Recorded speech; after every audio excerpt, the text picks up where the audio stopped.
Hi, I'm Carl Azuz. First topic today on CNN 10 concerns chicken, eggs, and soap. Three items available right now at practically any grocery store in America, but much harder to come by and afford in a country just 90 miles from U.S. soil.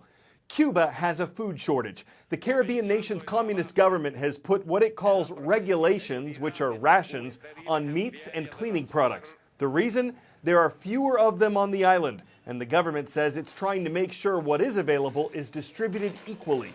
Cuba imports two-thirds of its food from other countries, and its economy has been heavily influenced by what happens abroad. For instance, Cuba used to be supported by the former Soviet Union, but that support ended in 1990 when the communist bloc was getting ready to collapse. That sent Cuba into a depression. By the end of the 90s, things were getting better for Cuba's economy, and that was thanks to oil provided by Venezuela.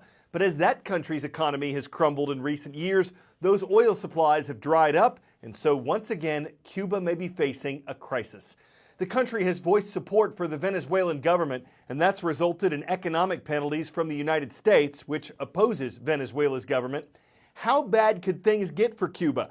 The nation's Communist Party leader recently indicated that conditions probably won't be as difficult as they were in the early and mid-90s, but that his nation had to be ready for the worst. Signs of trouble have already reached Cuban shores and moved inland. Juana leaves her old Havana apartment to see what there is at the bodega. That's what Cubans call these small neighborhood markets that carry products subsidized by the government. The options have always been scarce, but these days, Juana says, there is less and less for people like her.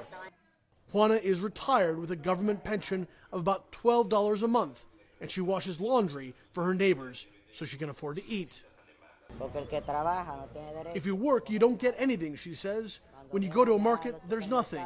The people who buy to resell take everything. Facing the worst food shortages in years, the Cuban government is implementing even stricter rationing on increasingly hard-to-find products like chicken, eggs, and soap. The government blames the shortages on increased U.S. sanctions, but the slow collapse of socialist ally Venezuela, which sends Cuba most of the island's supply of oil, is also taking a toll. Cuba imports most of the food its citizens consume, and the government has the monopoly on those imports. Cuban officials have told the populace to remain calm. Every day, though, there are longer lines at this government-run supermarket, which charges for mostly imported goods at prices far beyond what many Cubans can afford to pay. Hoarding of products is increasing as fears grow that a severe economic crisis is on the horizon. So there are several hundred people here who have been here for hours waiting because the word has gotten out that there will be chicken at this market. I got a message on a social media app called Donde hay comida, where is there food? The problem is, though, even if you get here, you have to get here early to make sure you're in the right place in line, because by the time you get inside, there may be none left. For many Cubans, this has become a daily ritual, waiting in line for hours to buy a single item. I've been here for an hour, other people since 5 a.m., Aratimis tells me. On Mother's Day, I came at 9 a.m. and left at 4 p.m. It's too many hours. The shortages came coincidentally just as the government finally gave Cubans widespread access to mobile internet, for the first time allowing frustrated consumers to post their photos on social media of endless lines and even the occasional fight breaking out. For people on the bottom, like Juana, the answer to the crisis seems to be more government rationing so that everyone gets their share. It's very expensive. Fruit is so expensive. Everything is, she says. It's because of the people who resell things. There should be a law making them lower the prices. Food shortages that, despite near total government control, are now out of control. Patrick Ottman, CNN Havana. 10-second trivia. What is paillasson? Is it a French dessert, a flowering plant, a type of straw, or a tunic?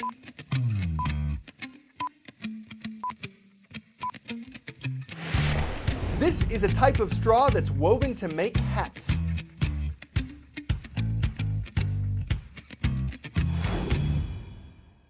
And that word is apparently one of the hardest for students to spell at the Scripps National Spelling Bee.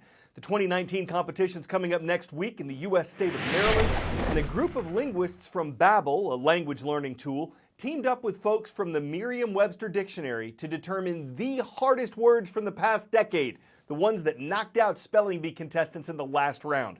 They included several terms that came from other languages like French, German, and Italian, and for many of them, their pronunciations and meanings may be as elusive as their spellings. Consider Schwärmerei, a German word that means excessive enthusiasm. Another French term was gaillardia, a type of plant or flower. How about azacahuite, a pine tree you'll find in Mexico, or cipollino, an Italian word for a type of Roman marble. Lassi was on the list. It's a Hindi term for a yogurt drink. So was háček, a Czech term for the mark that's over the C in this word.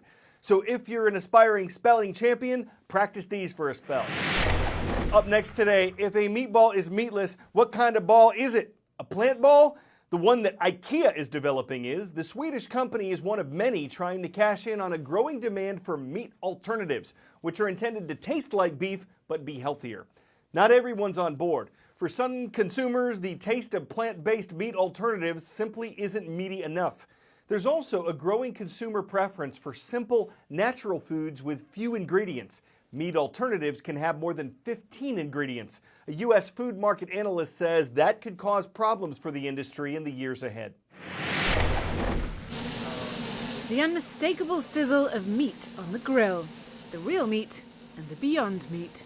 We have our Beyond Burger over here, and we have our beef burger over here. Once you dress them up, it's impossible to tell the difference.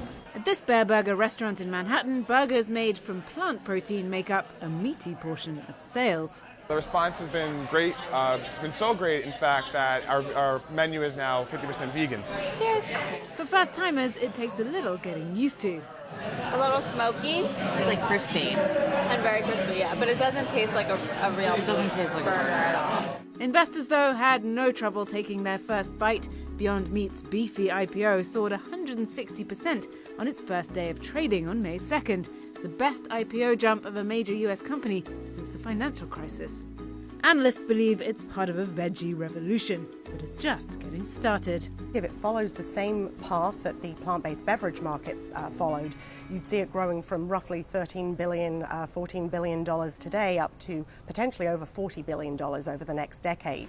While Beyond Meat is not yet profitable, its revenues are up more than 130% in each of the past 3 years, and it's expanding into new product categories like meatless sausage. It's not just vegans and vegetarians that are interested in this. In fact, 93% of the people that are putting the Beyond Burger in their cart at the nation's largest grocer are also putting animal protein in their cart. It's a tremendous sign that we're able to grow the business. Thank you very much.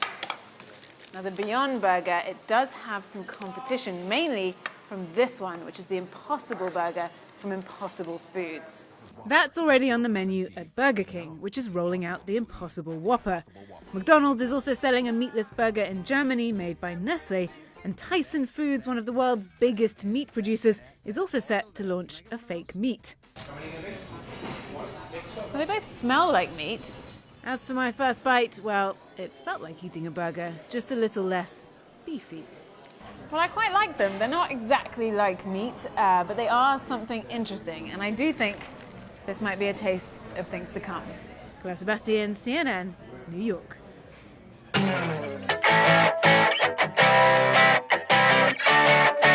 Confirmed. Fire helmets can hold a maximum of 10 ducklings. That's a recent tweet from South Metro Fire Rescue in Littleton, Colorado, and here's how they know. A recent call came in saying that ducklings had gotten stuck in a storm drain. The mother was waddling anxiously nearby, but she had nothing to fear. Firemen worked together to retrieve the wayward babies, carefully carry them to a safe spot, and reunite them with their mother. They were quacked to act. Their efforts fit the bill. They might have found it draining, but if they canvass back to the area, they'll find they made a teal difference, having had a golden eye for saving animals from a mallardy and not ducking out until everything was just ducky, y'all. I'm Carl Azuz, and that's CNN 10.